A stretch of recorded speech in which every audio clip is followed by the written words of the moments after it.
So this session we're going to record just to help other people that can't quite make it today. Um, and in a few minutes time, we will start the session.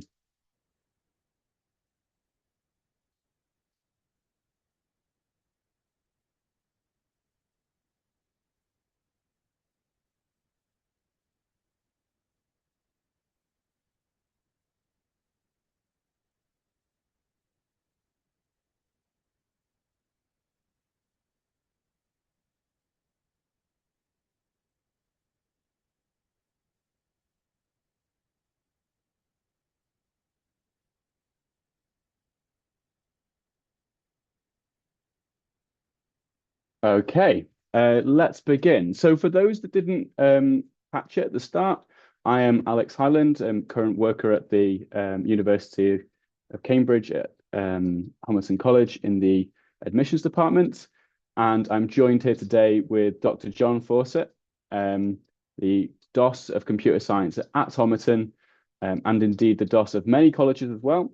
And today we're going to be giving a subject focus session on computer science at Homerton and Cambridge.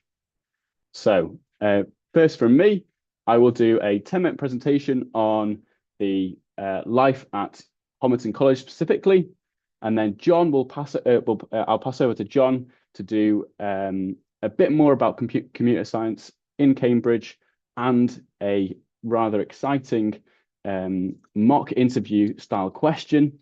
And then afterwards, we'll open the floor up to questions and answers, and a current student at Homerton will be able to answer any and all of your questions. If throughout this talk you have any questions, if you use the Q&A function within Zoom, we will then be able to answer the questions as soon as possible when we start that Q&A. So let's begin.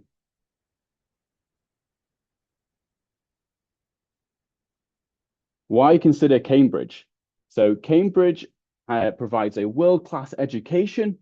What do I mean by that? Well, we have the best and brightest researchers and teachers in Cambridge that can give you the best education possible, as well as fostering a community of like-minded individuals that are also into the same subjects that you are.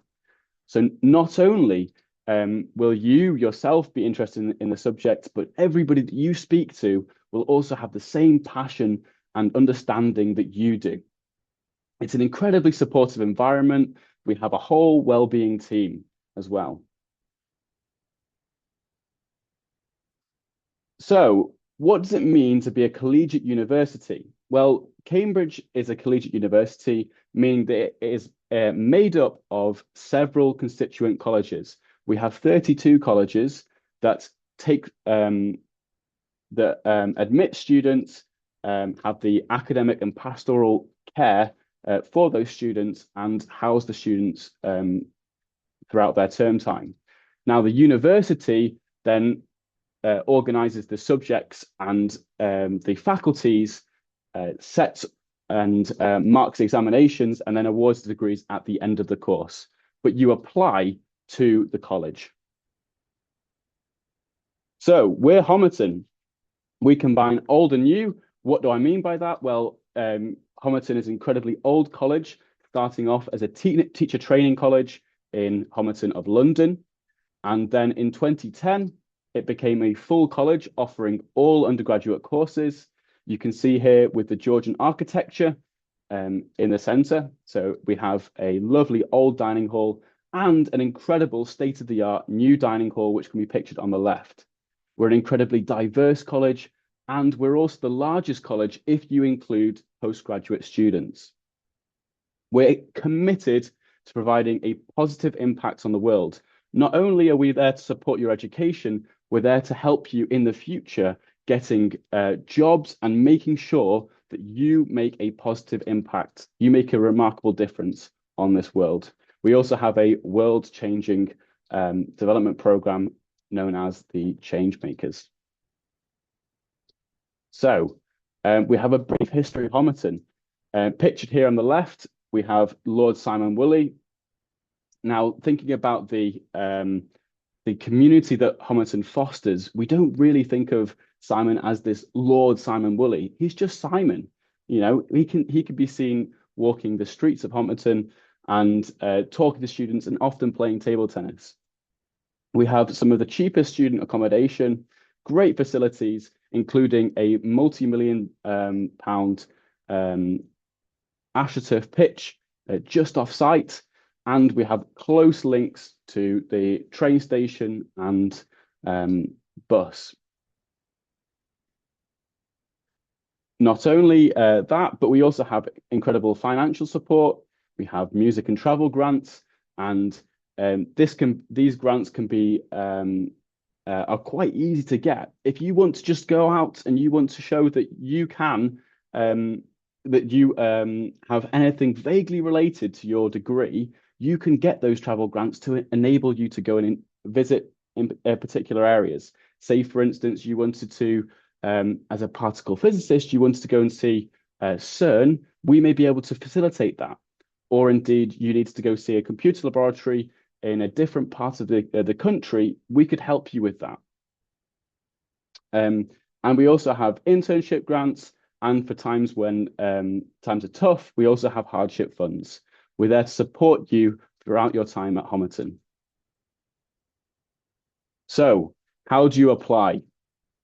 You make sure that you know your course, which, assuming that you have come on the computer science subject focus session, you may already have an idea. You choose your college or an open application. An open application means that you are randomly assigned a college, dependent on the numbers that have applied. And you check to make sure there's admissions that you've signed up for your admissions assessment. So for the computer science, it will be the TMUA, which you need to sign up to before you apply via UCAS. You apply via UCAS, have your additional forms, and then have an interview, and hopefully, fingers crossed, you get a positive decision back in January. So that's been a little crash course from me on the admission side of applying to Cambridge and specifically to Homerton. Then I will pass over to Dr. John Fawcett, who will talk you through computer science. If you'd like to put any further questions in the Q&A function, we'll get to them in about 50 minutes time. Okay, that's all from me now. I'll pass over to John. Thank you, Alex. Right, let me just share a set of slides so I can show you what we're talking about. There we go. So hopefully you can see that. As Alex said, I'm the Director of Studies for Computer Science at Homerton and also a few other colleges around Cambridge as well. In total, I have about 40 directees of studies in each year. We have 3 main undergraduate years and then a 4th year as well to get a master's degree at the end of the usual bachelor's degree. So this is what I'm going to talk about in the first part of this talk. The second part will be that incredibly exciting interview question that you were promised. So first of all, why might you want to study computer science? What are you going to get out of it? Well, of course, computer science is exciting. It's fast-paced. It's about new technology. It's the reason that you're probably here today, because you're interested in that. You want to be part of it. There's clearly a big place for computer science in the future. It's also creative. It's not something where you spend a lot of your time just doing things that have already been done. Dare I say, physics, chemistry, perhaps engineering. For computer science, we're building new things. We're being disruptive, changing the way that people solve even traditional problems. That makes it fun. It also makes you very employable. Lots of people want to do things better than they've done them in the past. They want to embrace new technology, AI being the current one, perhaps quantum computing being the next one, cloud computing being the previous one. And there have been a whole series of these innovations over the years. and computer scientists are the people who can bring that technology to life in ordinary businesses. There's also a lot of transferable skills in computer science. So a lot of people who do study the computer science tripos in Cambridge go on to use computer science to help in what might feel like a completely different career, but is actually still very much using those skills. An example might be working in the patent office and trying to decide when somebody submits a patent application, is this genuinely new? Is there enough here to warrant a patent to be something that's distinctive, different? And you have to really understand the technology to be able to say, no, your idea is actually just the same as someone else's. You're just dressing this up in new words. Or, oh yes, wow, this is really revolutionary. You should absolutely get your patent for this. So there's those transferable skills, and they transfer into all sorts of other technologies. Space technology, of course. Quantum computing is very much at the intersection of physics, maths, and computer science, and there are always new technologies coming along. So if you'd like to do computer science, why do it at Cambridge? Well, at Cambridge, we do have quite a history of developing things in computer science. We built some of the world's first central processing units, CPUs. We built some of the world's first networks, and we did what's called dog fooding, which means we try it ourselves. And we don't just build networks. We dig up the streets of Cambridge, we install those cables, we see if it works, and we improve our hardware, our network protocols. And we did that back in the late 1970s, early 1980s, and built a huge number of different network technologies that have underpinned the digital telephone network that's now used worldwide. It's underpinned a lot of industrial process control. That means things like luggage conveyor belts at airports actually work, that make fire alarm systems actually work. As well as some everyday networks that connect our computers together. And we've done a huge amount of stuff in graphics. That's both generating graphics and consuming it, computer vision, and building interactive hologram displays, bringing the user interface to life. We actually invented subroutines in Cambridge. The whole underpinning of everything in programming. Instead of writing a long list of instructions, someone in Cambridge, a guy called Maurice Wilkes, said, wouldn't it be a good idea if you could have a subroutine that you can just call every time you need to do this block of things? We invented a lot of techniques in cybersecurity. Today, the frontiers of computer science are thinking about the formal semantics, mathematical models, proving that things are correct, not just testing them, but a rigorous proof, so we know that it's correct. We've also done a lot of stuff in software engineering, and we think a bit about the economics of security. That is, what does it cost to be secure? Sometimes making your software more secure is very expensive. It's cheaper to get insurance against somebody hacking you. That interacts with a lot of ethics and legal issues, and we look at that as well, and especially at the moment with AI, of course, booming. So lots of people do want to apply to Cambridge. It is highly competitive. For every offer that we make, about 13 people apply to Cambridge. So you really do need to stand out, do something, and make your application stand out. But if you do that well, you come to Cambridge, and you don't just sit there as a passive member of the audience, hoping that Cambridge will make you brilliant, because that won't happen. To become brilliant, you have to pick up the resources that Cambridge offers, and you have to run with them, and you have to make yourself brilliant. It's what makes Cambridge different is that if you are picking up those opportunities and you're doing everything you can and running as fast as you can, then Cambridge will put you on a treadmill and accelerate what you're able to do. And that's what leads to the so-called Silicon Fen, the the startup culture around Cambridge that's led to a lot of innovation and technical companies. I'm sure you've all heard of ARM CPUs. If you're using an Apple iPhone or an Apple MacBook at the moment, it's got an ARM CPU in it. They were designed in Cambridge. What we're not trying to do at Cambridge is teach you about any of the current technology.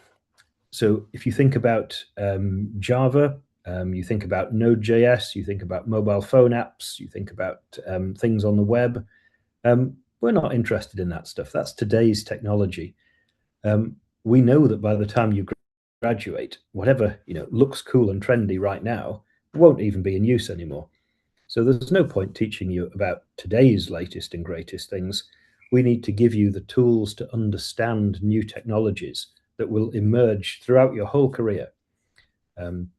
So, for example, when I did the computer science tripos at Cambridge, GPUs had not been invented. There was no Bitcoin, there was no graphics accelerators, but the computer science tripos gave me all the right tools to understand what this technology was, how I could exploit it, what kinds of things it would be good for, not so useful with.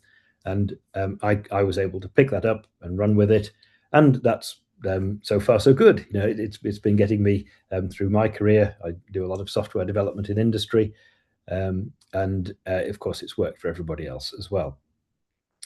So we're trying to give a depth of understanding to what computer science is about. So what are the big problems with today's technology, today's solutions? What's going to be the next disruptor? What's going to really change the way we do things? That is, be so compelling that everybody in the world will want to change the way they do business. AI, of course, is a current example, and we can see that everyone is thinking about how they want to change the way that their businesses work, because AI makes them more productive. So you've got on the slide there our goal: turn ordinary people, that's me when I applied, into the big hitters, the industry disruptors. Well, maybe that's me, maybe not, but certainly people who've gone on into industry and made a huge difference. And we're actually very successful at achieving this in Cambridge, and we'd like to keep that pipeline going. So how do we do that? Well, the course structure is we have lectures, that's in common with every university. And in Cambridge, it doesn't matter which college you go to, everybody from every college goes to the same lectures. And they're really about discovery. In people in your position are saying, we want to be great computer scientists, we want to be the next disruptors, we want to lead industry in all these ways I've just been describing. But then they say, what does that even mean? And the answer to that is a lecture. The lecturers are experts in their field. They will tell you the sorts of things to be concerned about. They're giving you the mindset, the issues that ought to be on your mind if you're trying to build a good computer graphics system, a new programming language, a new network, a new compiler. And when you hear those ideas in the lectures, you think, okay, so that this is what I need to think more about. And that's where the supervisions come in. They're provided by the colleges. And the supervisions are an opportunity for a one-on-one conversation or one-on-two conversations with a supervisor, an expert. The one-on-one conversations will be when you're doing practical work, you're doing your own individual project. One-on-two, sometimes one-on-three supervisions are when you've done some question sheets and you want to come back and understand whether you've got them right, whether you've done them in the cleverest way. What tricks are there that you could have exploited, and why is this relevant to the world? We're not going to set you problems to solve in Cambridge just because it's an interesting problem. We're going to set you a problem because when you turn up, you say, you do realize that that's how LinkedIn is able to do searches so quickly. You do realize, this is how Google organizes the ordering of the search results. And of course, people say, oh, no, I had no idea that's how it was done. But now I understand why you're teaching me. The practical labs are the same sort of idea for hardware classes and a little bit of some of the programming courses too. We stream our courses. Streaming means the general theme, what they're about. So we have a stream that's about digital electronics, building CPUs, building GPUs, building data caches, building circuitry, and then the hardware level algorithms that they exploit. We have a programming stream that's about writing software, a variety of different programming languages, and the soft skills around that, to work in a team, to keep track of your project, to be able to deliver really world-class professional software engineering on time, on budget. That's not at all easy. Then we have the theoretical part of computer science. There's some discrete maths, some probability, some machine learning. And we also introduce you to what's called systems. Systems is about building computer-based solutions to problems where you can't just optimize one piece of it. You need to build the whole thing together. So if you're capable of holding in your head a model of how the entirety of AWS works, the entirety of Microsoft's 365 environment, that's a system. You can't change any one parameter individually. You have to think about its impact on everything that you're running. So we start that stream in the first year. All these courses here are just the first year courses. When we move into the second year, each of those very much introductory courses moves on to the not quite the state of the art, but the level that people use in industry every day. So if you're writing software, you can't actually write good software unless you understand how the hardware works that's going to run your software. You won't get good performance if you don't understand that. You need to understand how to exploit distributed systems, concurrent CPUs, networks, and the whole compiler tool chain. You need a variety of different programming languages so that you can always pick the right one for the job. You need artificial intelligence. You need formal proofs of semantics. You need to know the theoretical limits of computation so you don't start trying to solve a problem that's actually impossible. And you need some idea of the economics of your product, the legal environment that you're working within, and just what's ethical. Think about the effect of infinite scrolling, for instance, on people who get addicted to their mobile phones. There's certainly some ethical issues for us to consider as computer scientists, and especially as we realize these effects exist. The second year also includes a group project, which is, as it suggests, a hands-on practical course where you'll work in a team of between 4 and 6 people, and you build a real thing to solve a real problem. The third year is when you start to choose which direction you'd like to take your career in. So maybe you'd like to work on the next generation of CPUs and GPUs. Maybe you'd like to be a networks person. Maybe you'd like to work in the compiler tool chain, do some very clever optimizations. Or maybe you're way up the stack thinking about bioinformatics, thinking about machine learning, thinking about cryptography. And maybe you're into very specialist ideas like quantum computing, or this Hoare logic and model checking is about proving that programs are correct. Types and denotational semantics is about building the underpinnings of the next programming languages that will make other people more productive as programmers and make AI generation much safer, making it work within constraints that ensure that what it makes is correct. So you pick there typically 7 to 9 of these different courses, and that's allowing you to specialize your degree. And this is where you get up to the state of the art in whichever 7 to 9 you choose. But in parallel with those lecture courses, you'll also be working on an individual project for the whole year. That's where you have those one-on-one supervisions. and you're trying to answer a question. You might be saying, if I have a problem to solve and I want to parallelize that problem across 1,000 CPUs, will I get the same answer if I parallelize it? And you might think, well, yeah, of course you will. And if you parallelize it and you get a different answer, then you've just introduced a bug. Your parallelizing doesn't work. But it isn't quite as simple as that, because a lot of programs use floating point. And when you add floating point numbers together, the rounding error is different depending on the order in which you add the numbers together.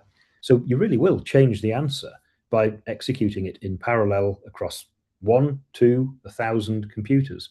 They'll all give different answers, even though the parallelizing is technically correct. So you can do a project that explores that and say, when does this matter?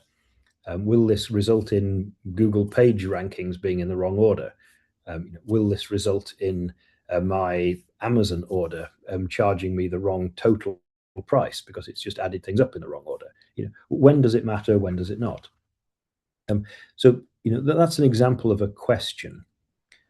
Another example question might be, I am building something for a very important use case. Perhaps I'm building something that's going to run a medical instrument in a hospital, and it really matters to me that the machine code that comes out of my compiler is correct and is provably correct.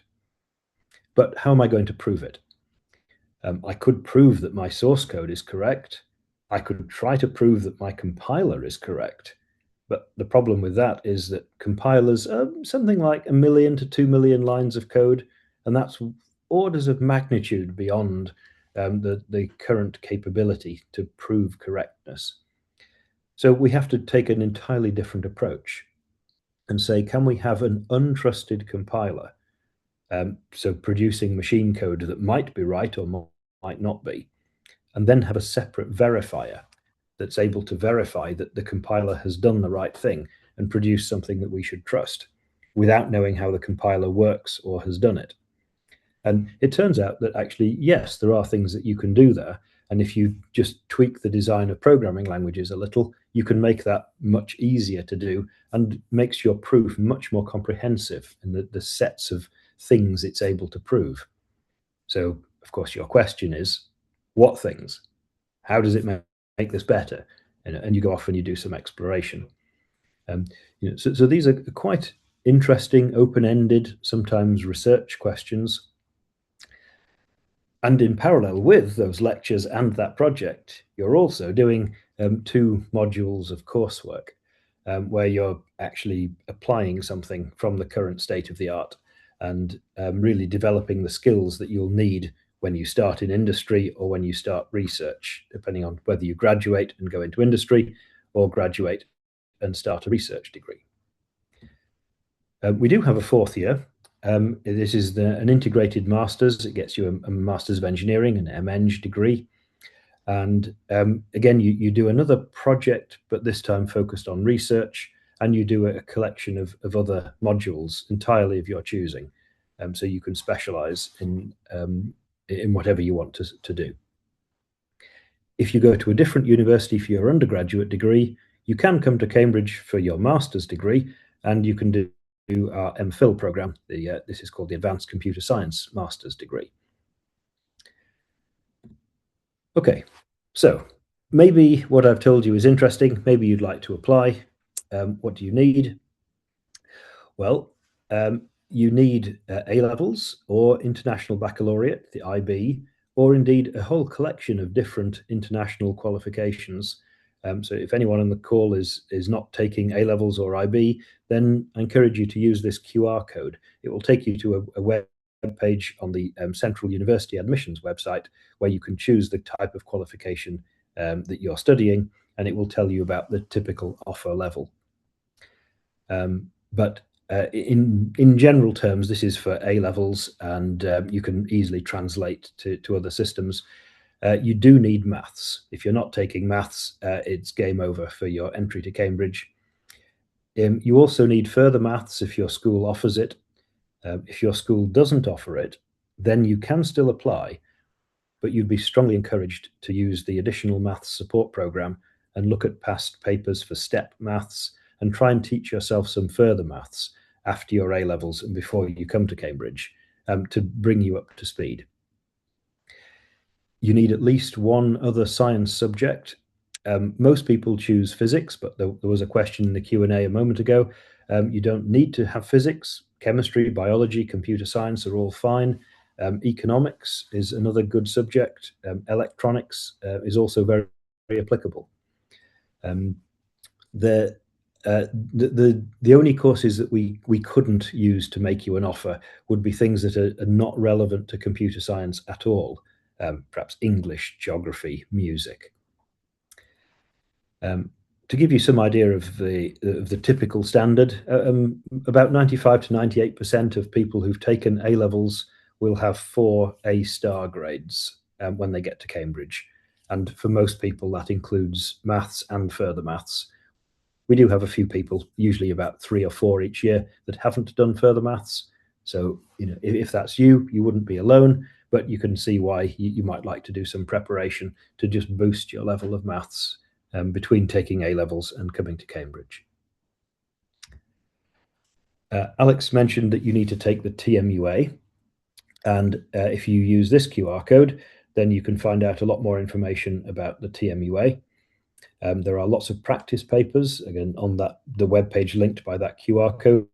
You can get hold of the practice papers, and one of these past papers is actually an online paper that uses the same software as the real exam. So it's a really good idea to give that a go. So you can find out what the exam environment will be like and have a practice with that as well as with the questions.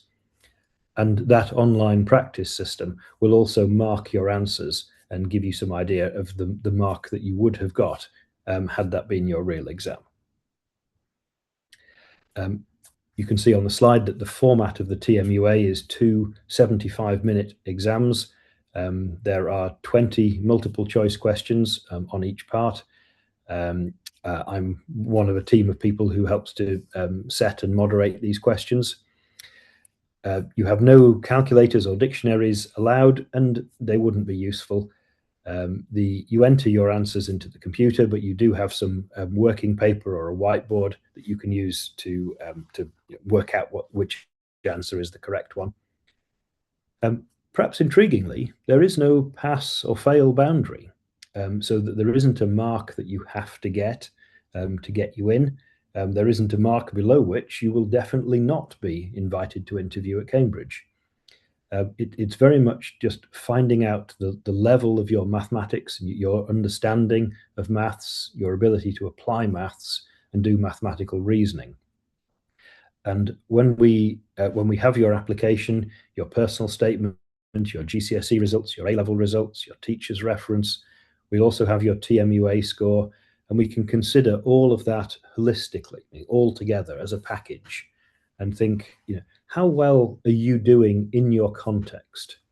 For a lot of people, they've had a lot more opportunity than others, and so it would be natural to expect more results, higher marks, basically, because they've had access to more opportunity that makes that easier for them to achieve. But and that's why there isn't a pass or fail mark. We just want to know, where are you now, and then we can assess that against your context. You have to register to take this test, as Alex was saying. I've got the dates here for last year. The dates for this year will be roughly similar, plus or minus a few days. You can find them on the TMUA website. The TMUA is offered in an October sitting and also in a January sitting, and you must take the October sitting. The January sitting is because the TMUA is used by other universities as well. And if you're not applying to Cambridge, but are applying to other universities, and they ask you to take the TMUA, then you could take it in January rather than October, if you wish. But for Cambridge, we need it before we interview you, because we will use it to decide as part of this package whether we want to interview you. So if you haven't taken the TMUA in October, then I'm afraid it will be what's called an administrative deselection, which means we will reject you without even academically assessing the rest of your application, because your application will be incomplete without the TMUA. So when you book a test on the TMUA website, it will prompt you repeatedly if you're picking the January setting, saying you're really not applying to Cambridge, are you? If you forget, you will be prompted, but it really is that important. Then you'll be invited to interview in November, usually the second half of November, and then you'll be interviewed in early December. There is a charge to take the TMUA, but some bursaries are available. And if you'd like to apply for a bursary, they're means tested, then you need to put in your application for a means tested bursary before you sign up to take the TMUA. And if your application is successful, then the bursary is delivered to you as a voucher code that you can apply as though you were buying something, and you can apply the voucher at the checkout, and it will allow you to take the test, and the voucher will pay for the TMUA. So if that's relevant, then please do apply. Last year we actually had some money left over because there was more money available for bursaries than people who applied for them. Please don't let the charge here, the fee for taking the test, put you off. Please do apply for a bursary if that will be helpful for you. Okay, yeah, so I've just said there the first point. If you want to apply for a bursary, then if you like, get on with it so you don't run out of time. And apply early, because you do need to collect some evidence to prove that you're eligible for the bursary.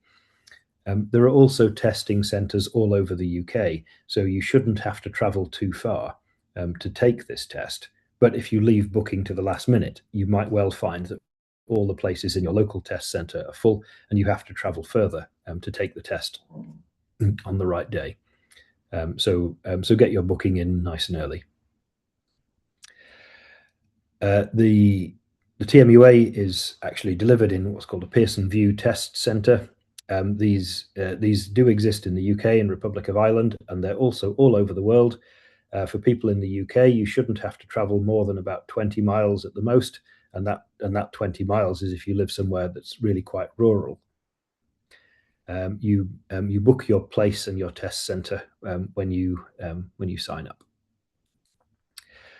It is a secure test, so when you go to take the TMUA, you do need to take some photographic ID with you, a passport, a driving license if you have one, or any other form of government issued ID if you're from another country and you have an ID card in whichever country you call home.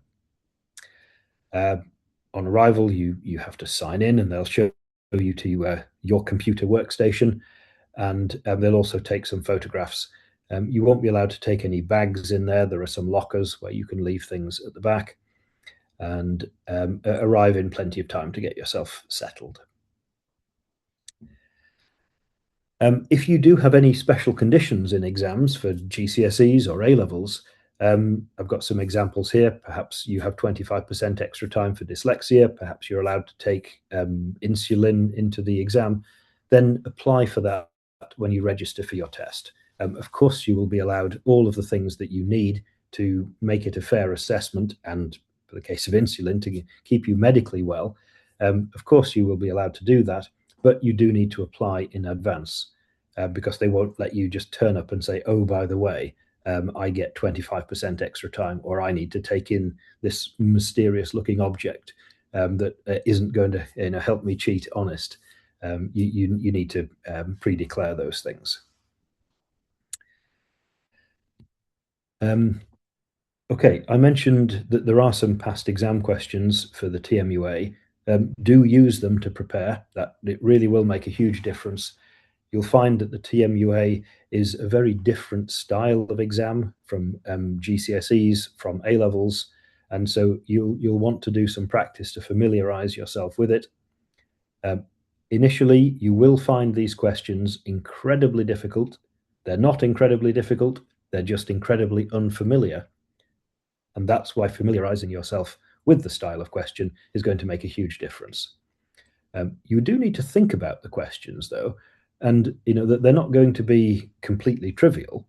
But with the right practice, it should start to become easier, and you'll see that the time it takes you to answer each question starts to come down as you get practice. And keep practicing them. Do it under timed conditions, and keep going until you can answer 20 questions in the 75 minutes that you'll have in the real exam.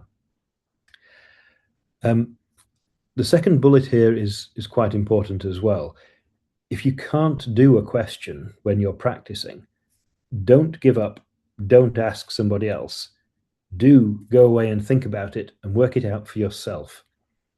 You will find that you understand it so much better when you've worked it out for yourself. And that will allow you to answer a whole variety of additional questions because you'll have worked out how to do it.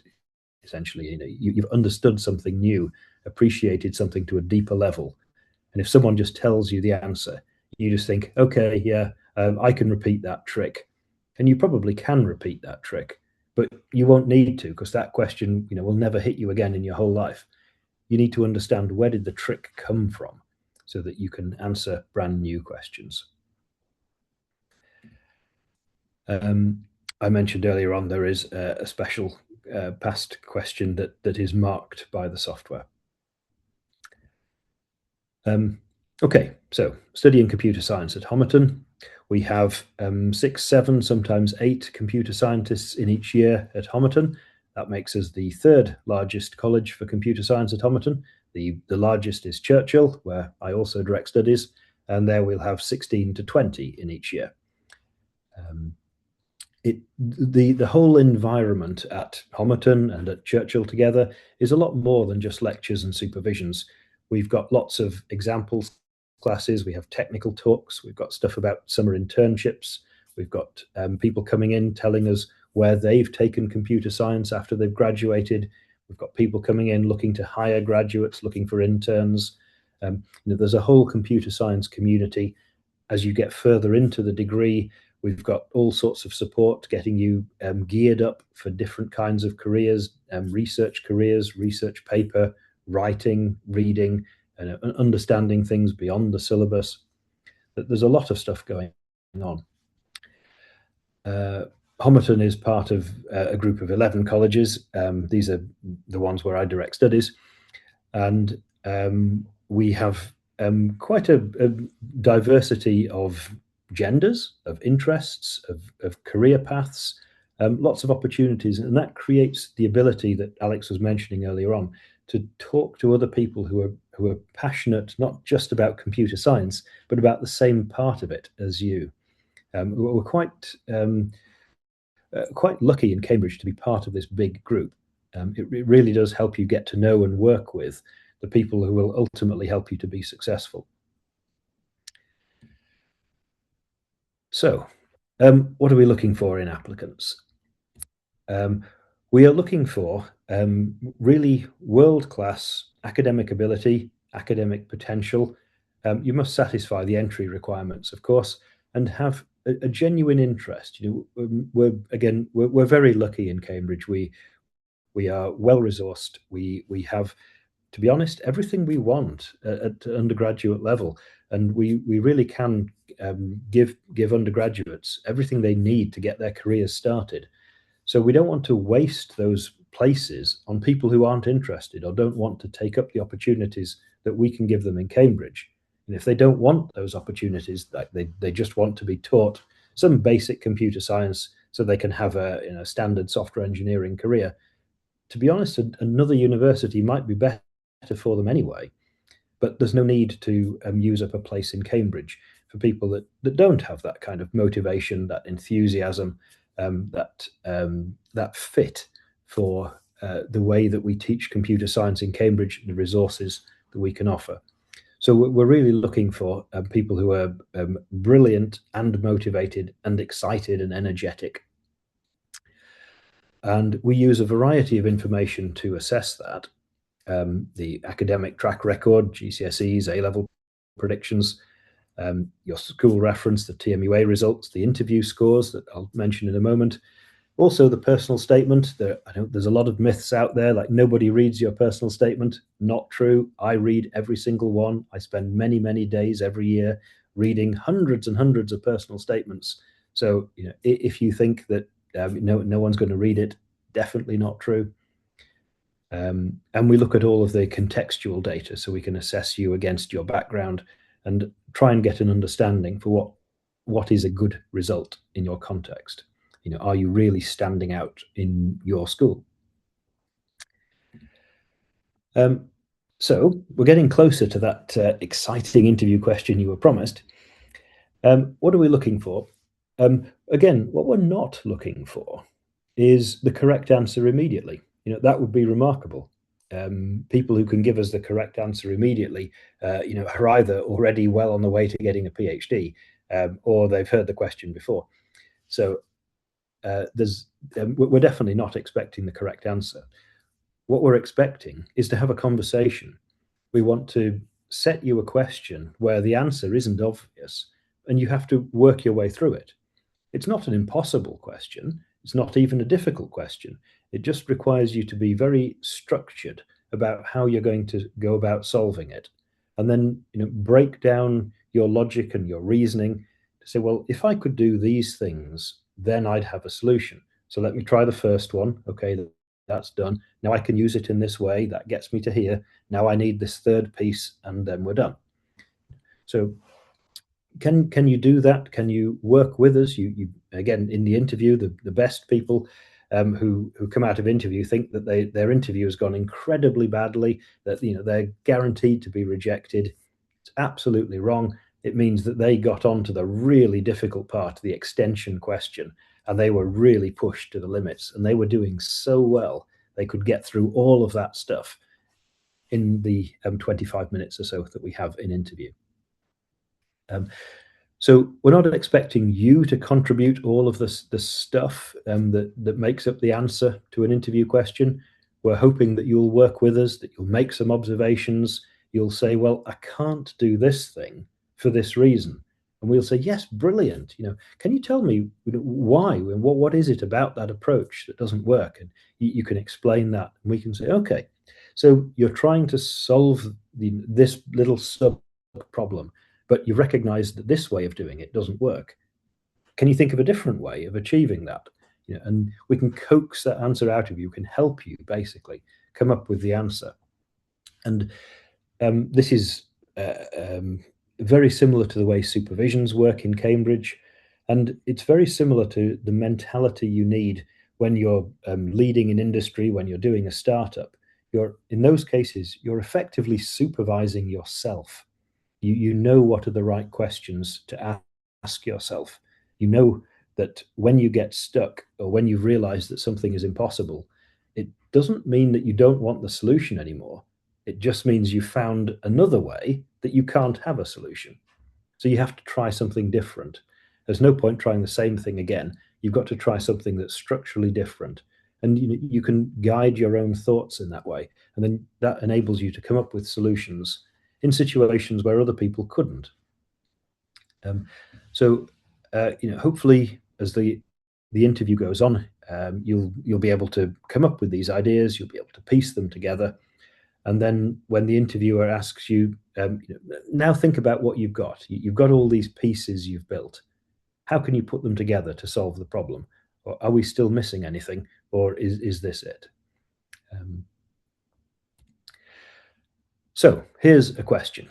The question says we've got this frog and 10 lily pads, and the frog is starting on the bottom lily pad in the diagram, and they have to hop onto the bank of the river, which is at the top of the diagram.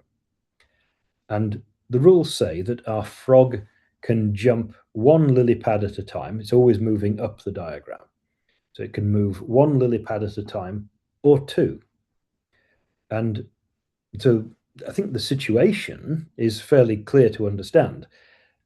But then the question asks something that you might never have thought about before. So how many distinct sequences of single and double jumps allow the frog to reach the bank from its starting point 10 lily pads away. And you think, well, blimey, I have no idea. I understand the question, but I have no idea where to start. So you think, well, okay, what can you observe about this problem? Tell me anything that's true. And you say, well, okay, sure, I can make some stuff up if you like. So, well, okay, what can you do to start with? What's your first move? Well, our frog's allowed to move one lily pad. That would leave us on the 9th lily pad. Or it could make a double jump, and that will leave us on the 8th lily pad. And we think, right, okay, so how does that help? You think, well, does it help at all? Well, actually, yes, it does, because we've identified that starting from the 10th lily pad, there are 2 options that you can make. And so we will finish up on either the 8th lily pad or the 9th lily pad. So if we knew how many ways there were of getting from the 8th lily pad to the bank and the number of ways of getting from the 9th lily pad to the bank, we could just add those 2 numbers together. And that would be the total number of ways of getting from the 10th lily pad to the bank, because there are no other options for our first move. So we think, right, okay, this sounds like it could be a solution, but we need to formalize this somehow. So your interviewer might say, well, okay, can you write this down as an equation? We like equations, we can do maths. So you might write down something like this. The number of ways of reaching the bank from lily pad number 10 is the number of ways of doing it from reaching the bank, from pad 9, plus the number of ways of doing it from bank 8. And okay, good. So that's very wordy. The kinds of maths equations I've generally seen in my career have talked about variables.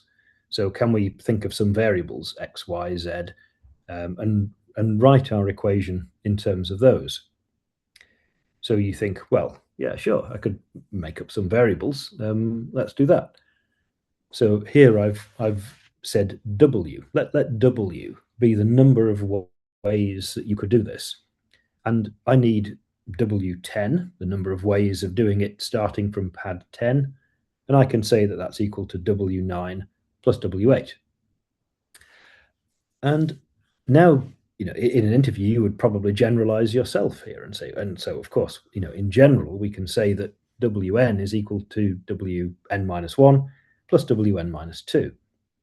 We think, right, okay, good. So now, we're getting somewhere. If only we had somewhere to start. If we knew W0, W1, or W2 or something, we could start using this formula to work out W3, and from that get W4, and from that get W5, and so on. So, where are you going to start?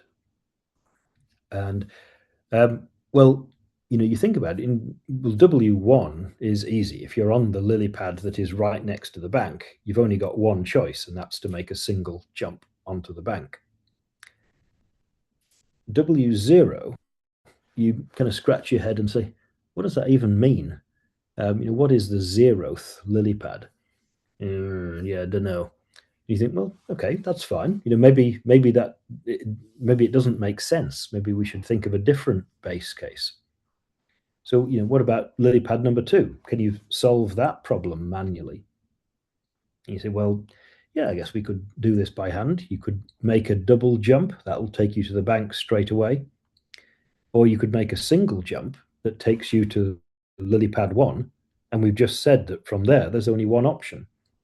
So there are only 2 distinct ways of getting from lily pad 2 to the bank. There's the direct hop, and then there's the going via lily pad 1. So W2 is equal to 2. And now we've got W1 and W2. We can say, is that enough base cases to get things started? Well, yes. And you can go on to tabulate W3, 4, 5, 6, and eventually answer the original question. And you get 89 as the answer. So, you've managed to solve a problem that on the face of it seemed at least like the question made sense, but we had no idea how to start. And by writing down what we could think of and then developing that idea, we've been able to build a solution out of it. Of course, the interviewer has another trick up their sleeve. They think, okay, so you're a clever clogs. You can work out that there are 89 ways of getting to the riverbank from that 10th lily pad. So let me ask you an extension question. Let me change the rules a bit and see what you can do now. So we're on a thinner bit of the river now. We've got a top riverbank and a bottom riverbank, and only 2 lily pads between the top and the bottom bank. And our frog can only jump a single lily pad at a time. So there are no more double jumps. We can only make a single jump, but it's allowed to jump in either direction, upwards or downwards. And again, the situation seems to make sense. You could imagine this frog jumping up and down, having a fun time. And we've got our questions. What's the probability that if you start on the top lily pad, the first of the 2 banks you reach happens to be the top bank? And then what's the probability that the first bank you reach is the bottom one? And then is there any probability that you hop up and down forever? I'm afraid the bottom of point 3 appears to have flown into the white border at the bottom, but it's supposed to say, is there any probability that you hop up and down forever and never reach either of the other 2 riverbanks? So your interviewer said, well, okay, how did you solve the previous problem?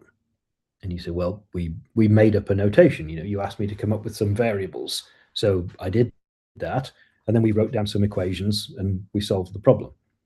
So, okay, so can you do that again? Make up some notation for me now, please. And so you scratch your head for a minute and you think, well, okay, what I've been asked for is the probability of reaching the top bank first, given that we start from the top lily pad. So I can say let pt of x denote the probability of reaching the top bank first when the frog is currently at position x, where x is either the top or bottom lily pad. And okay, so now we've got some variables, we need some equations. So we can say, well, write down what's obvious, just as we did before.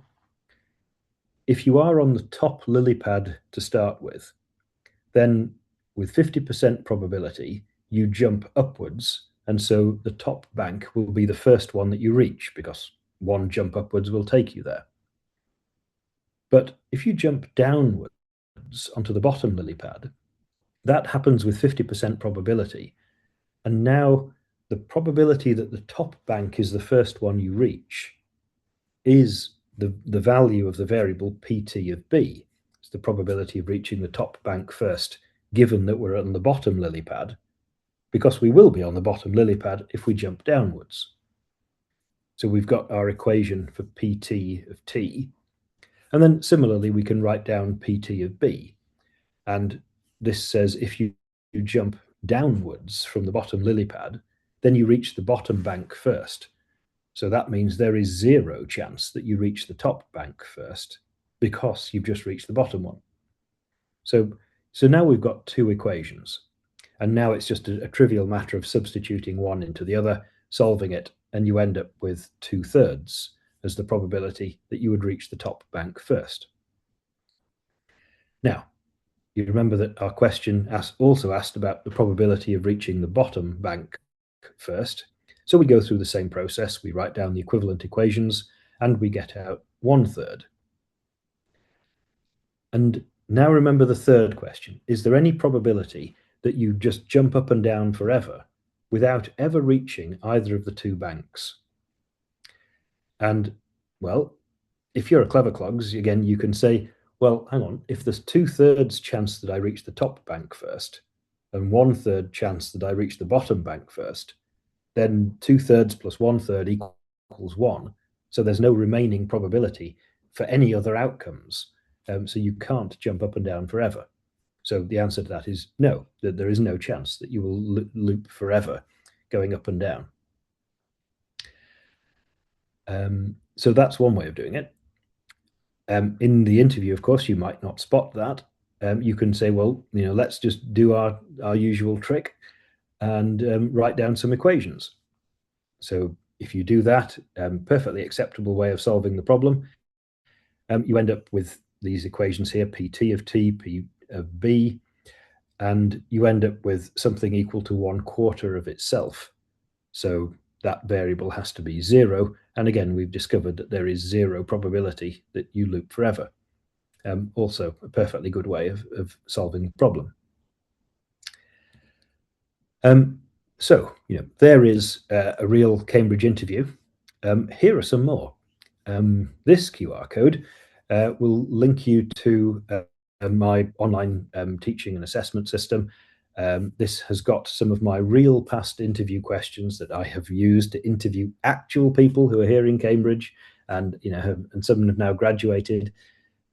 You can have a go. You can have as many attempts as you like. It's all free of charge, of course. It will mark your attempts as you're going, give you a score, and you can practice and improve. And of course, practice is what helps all of us improve at things. And this is again a good way of getting yourself ready for your own admissions interview.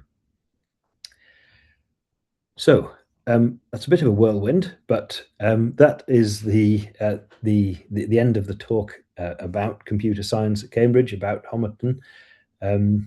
So I will jump back to Alex, and I think we've got Matthew here now as well. So if we have any questions, it looks like we've got a few in the Q&A. Maybe we can work through those.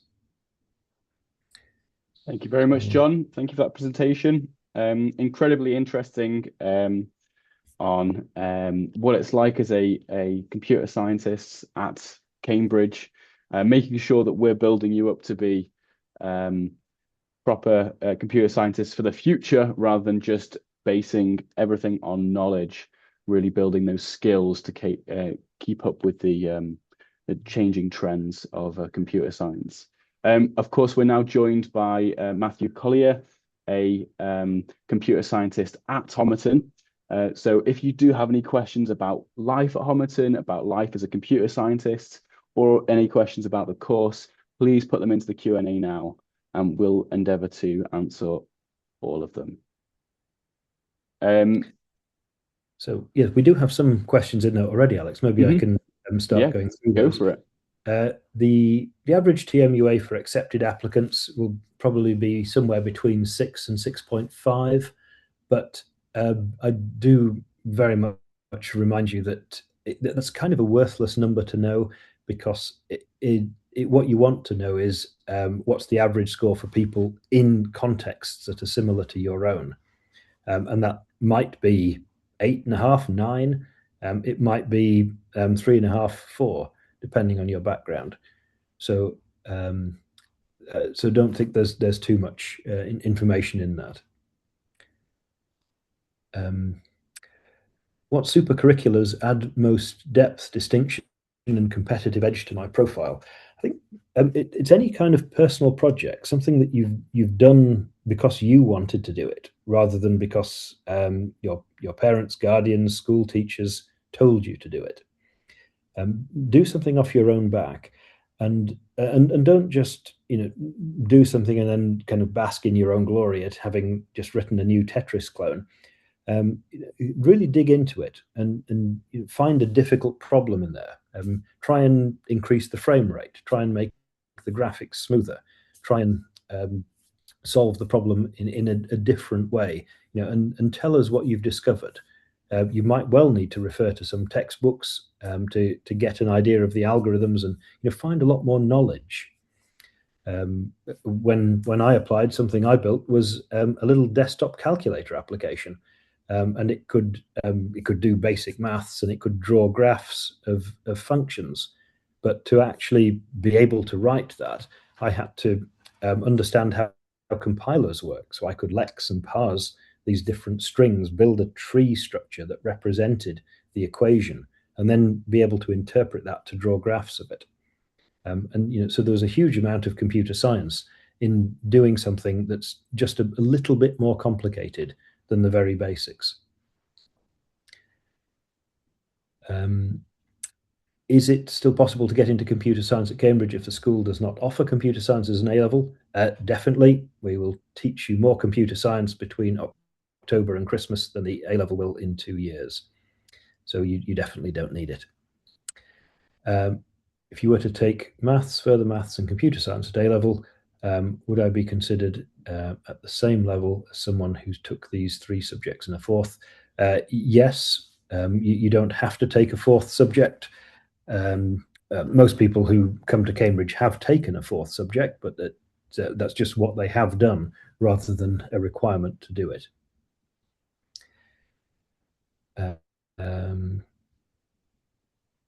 Let's see, what sorts of topics will be focused on in interviews? It'll be a technical interview of the kind that we've just seen. We won't expect any computer science knowledge at all. You can see from that example, frogs jumping up and down on lily pads is actually, we're not talking about electrons, transistors, the C++ programming language, but in fact that idea of frogs jumping up and down is a direct analogy for something in a course that's actually called Advanced Algorithms, and leads you into a lot of probabilistic and very clever, quick solutions to some very hard problems. But of course, we'll deliberately set the interview question using an analogy like that, so you don't need any computer science knowledge. Would we get lectures from other directors of studies? Yes, not particularly because they're directors of studies, but just because they are lecturers in the computer laboratory. That does include Frank Stiano, you mentioned at Trinity. I lecture the algorithms course in Part 1A, and lots of other people. Richard Mortier at Christ's, for example, does operating systems, and Damon Wischik does data science. So yeah, there are lots of us that are lecturing all the different courses. What's the most important factor in the applications process? I think doing something that required you to do some research, finding something out, doing something that's not at all obvious from the outset, showing that you can pick up resources, use them, run with them, and demonstrate what you're capable of. Would doing an EPQ count as supercurricular if I'm doing something related to computer science for it? It could do. You'd be slightly at tension there, because if you're doing an EPQ, you have to scope what you're doing and then write it up in the right way to get the EPQ, which isn't quite the same as just digging further and further and further into the technical detail and not having to convince someone that you've passed the EPQ assessment. So personal projects will typically allow you to go further, but the EPQ can still be a good starting point for it. Do achievements outside computer science and mathematics play a role in admissions decisions? Yes, you can demonstrate that you're a scientist in lots of ways: physics Olympiads, chemistry Olympiads, informatics Olympiads, robotics competitions, going to a computer science enthusiasts group in your school, in your town, doing work experience. There are lots of ways you can evidence your interest. Personally, I'm interested in quantum computing. Do you think I can deepen my knowledge or skills on quantum computing at the computer science department at Cambridge? Probably. There is a lot of maths in the first year that helps you to understand how quantum computers work. And then by the time you get to the third year, you can take quantum computing as a coursework module, and you can do a quantum computing lecture course and supervisions. And if you stay on for the master's course, you can do more quantum computing then. During the summers, there's also the opportunity for undergraduate research opportunity programs, or UROPs, UROPs, and you might join a group in either maths, physics, or computer science. doing quantum computing. And you may have seen in the news recently that the UK is funding a quantum computing super centre in Cambridge. We're doing a lot of work with the University of Oxford on quantum computing, and they do a lot more of the theory side. We do a lot more of the practical side, and we're building the quantum computer in Cambridge, as it turns out. What's the most popular internship job or role that computer scientists apply for, especially with AI reshaping the jobs market? I think people go into all sorts of things, but maybe this is something that Matthew can talk to. Yeah, so you get career fairs like at the start of term where all these companies come in, and they really, a lot of companies really want computer science students, so they will be all over us. That they give a lot of money to like the societies and stuff. Most people will aim to get quant jobs. That's sort of the top of the top because they're well paid. They're in London, good experience, look very good in your CV. But you get people doing all sorts of things. You know, there's some quantum computing stuff in Cambridge, some hardware stuff. I see people go all over. You do get people doing first-year internships, and a lot of people do second-year internships in order to get graduate offers for the following year. But yeah, there's a wide variety. Great, thank you, Matthew. I totally agree with that. Yes, people go and do all sorts of really interesting things. Some people are experimenting with different career paths. The fintech industry that Matthew mentioned, sometimes robotics, space science. Some people are experimenting with the different sizes of company they might like to work in. Some people go to startups and experience the startup culture. Some people join the huge companies, you know, the Microsofts, the Googles, the Amazons. Some people try different parts of the world, so they go and be a computer scientist in India, in San Francisco, and or even in Cambridge, and you know, find out what it's like to live in those parts of the world. And think, you know, do I want to come here when I graduate? Matthew also mentioned the Europes. They do exist in Cambridge, but they also exist all over Europe and increasingly in some US universities. And so people who are starting to have, you know, perhaps one eye on a possible research career, maybe they'd like to do a PhD after their undergraduate degree, it's a good opportunity to spend your summer in a research lab and find out what being a PhD student means. So you can go anywhere in the world and you know, embed yourself in a team and contribute to something that the team is working on. We have a question about informatics, international Olympiads, I should say. Would they be valuable? Yes, absolutely. They're good practice, good programming practice. It's a competitive environment that drives you to do better. You know, so you're being pushed to achieve what you're really capable of. If you think about being at school, you might be the best in your school or nearly the best, and so you know you're not going to be as pushed as if you go and meet the best person from every school in the UK and all compete together. So that experience of being really pushed is what will help you get much better very quickly. The advantages of a computer science degree at Cambridge over Oxford. Yeah, the Oxford course is a very good one. It's very mathematical, it's very theoretical. The Cambridge course is what you'd call an engineering course, which means it's not about just building the hardware, but it's about building everything from the ground up. So you do have an understanding of hardware, you do have an understanding of operating systems, of networks and compilers, and then the programming languages that we want to compile, everything from, you know, Visual Basic, C, C++, Python. And then we've got the algorithms that we want to write in those languages. And then we've got the high-level application goals, whether they be machine learning goals, natural language processing goals, computer graphics goals.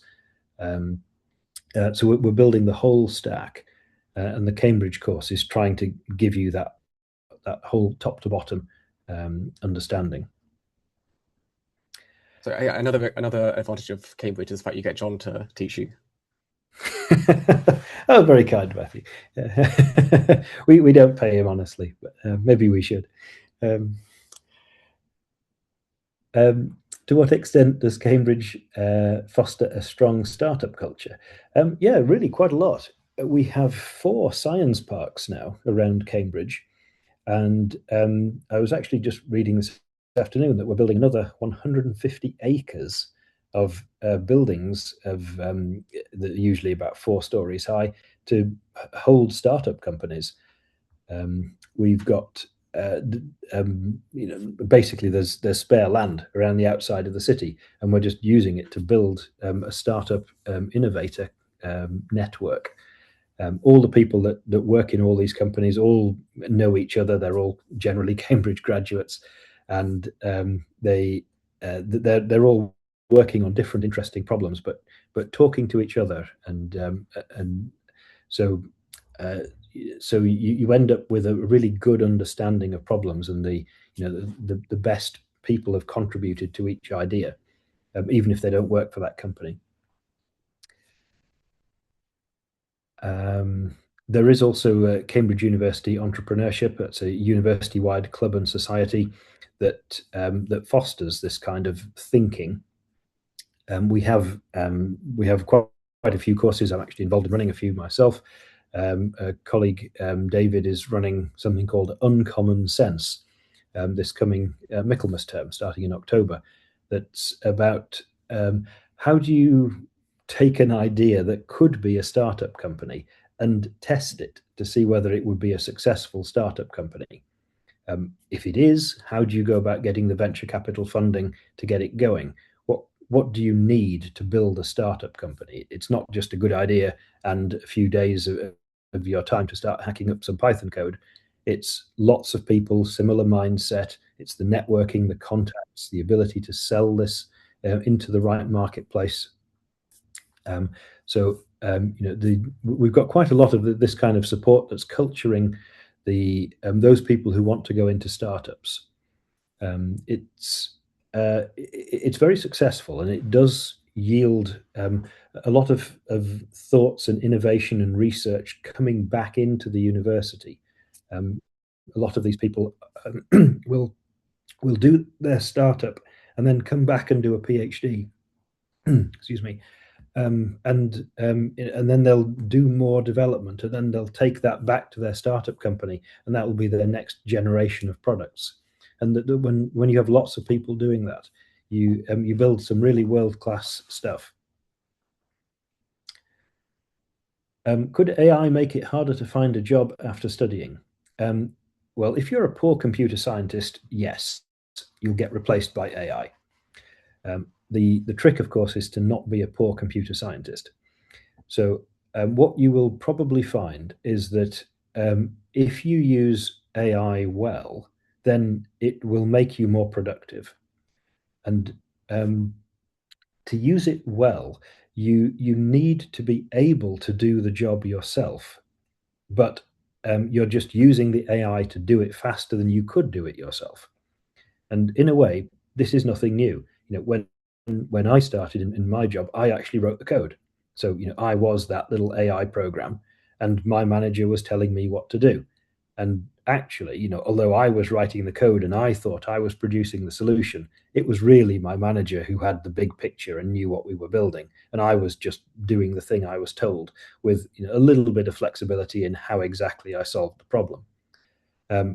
Now I am that person who's got lots and lots of people writing code for them all the time.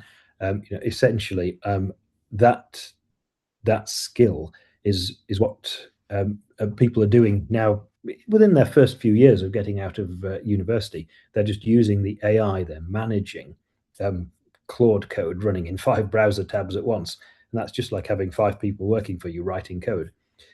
But you've got to be able to review that code. You've got to be able to tell, is this a good solution to the problem? Is this insecure in some way?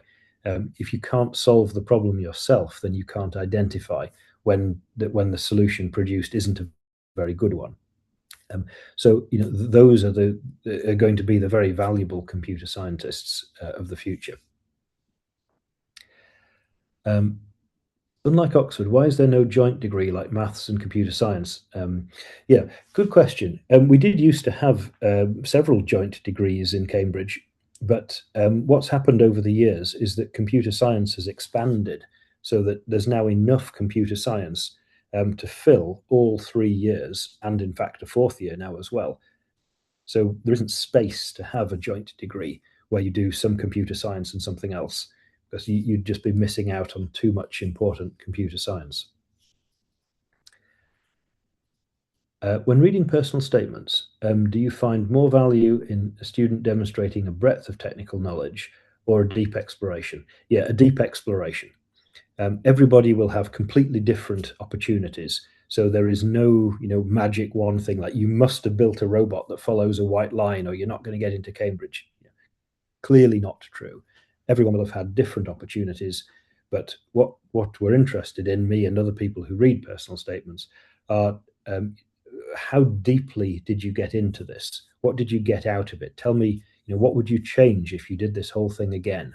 What have you learnt? A good computer scientist will always learn something and be able to do it better the next time. So if you're reflective and you can do that, then so much the better. How much do you value the ability to self-correct and debug versus getting it right on the first attempt? We very much value being able to debug for yourself and fix the problems. First of all, to spot that your own solution doesn't work properly, and then to be able to work out why, and finally to fix it. And there's a very good reason for this. It's not just because it's a practical skill that you need when you're in industry or in research. It's because of how fast you can go in Cambridge and how much further you can go. If you're someone who gets stuck on a problem sheet and then there's nothing you can do and you just have to wait for your supervision and get your supervisor to help you out, well, eventually you'll get an answer to that question, and you'll think, well, phew, I can do it now. But if you're a really good student, you can have a go at the questions. You will get stuck, but then if you can get yourself unstuck and get a bit further, then you'll have understood the problem much, much better, perhaps even solved it. And then in the supervision, you can have a higher level discussion about what was the clue here. I figured this out in the end by kind of bashing my head against it for an hour, but what's the 10-second clue that I should have picked up on? What's the general principle? And with that, the supervision is not just helping you to solve that question. It's about giving you the skill set that you need to solve any questions. And now you can be much more productive at everything you do. You've gone further, you've gone faster, you've learnt from it. And then the rest of your academic year will be able to go a little bit further, a little bit faster every week for the whole year. And that's what's going to stretch you up in the rankings, up into a first-class degree.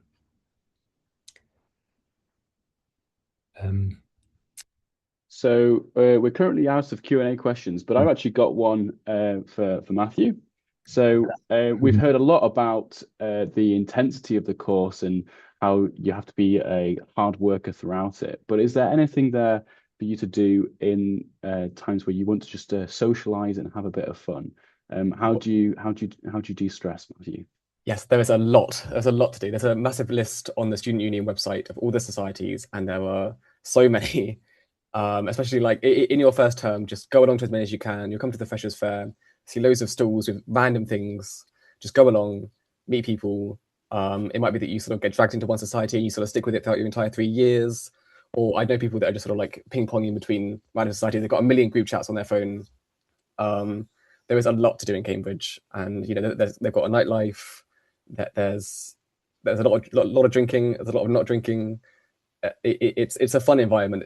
These are people here. They're not all sort of educational machines. And people know how to enjoy themselves. And yeah, you will too.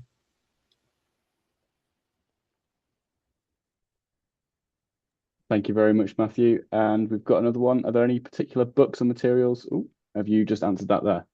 I have just answered that one. Yeah, brilliant. Too fast. Simon Singh's The Code Book, How to Think Like a Mathematician. There's a book called Algorithms by 4 authors, C, L, R, and S. Corman is the principal author. There's another algorithms book by Robert Sedgwick that's extremely good. Let's see, anything else contemporary? There are good books on computer architecture, compilers. They will start a little bit higher level, so they're much more technical.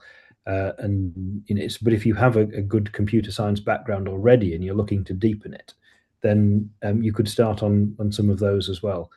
Things like modern computer architectures, a quantitative approach is a good book. Modern compiler design, even designing data-intensive applications by Martin Kleppmann, one of the lecturers in Cambridge, is the book. Anyone in industry who's writing a distributed system will have Martin's book on their shelf, and it will be very tattered from many references every day as they consult his wisdom on the topic. Brilliant. And could I just make sure that everybody that has their questions, any questions, has put it into the chat and made sure that they got it all out now while we've got these computer scientists here. Go for it.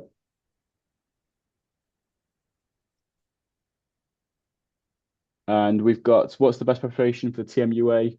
The past paper questions on the TMUA website. Yeah. Just do all of them. Yeah. Okay then. Give it 10 more seconds. Well, thank you very much, everybody, for coming to this session today. I hope you've found it enlightening and interesting. Oh, I've got these last two, which we'll finish off with. First. Can you write an article instead of building something?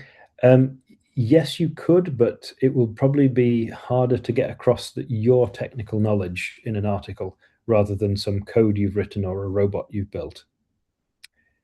Would MAT questions be useful? Well, not as relevant as the TMUA past papers, but they certainly are good maths puzzles to ramp up your maths skill in general, as are past STEP exams.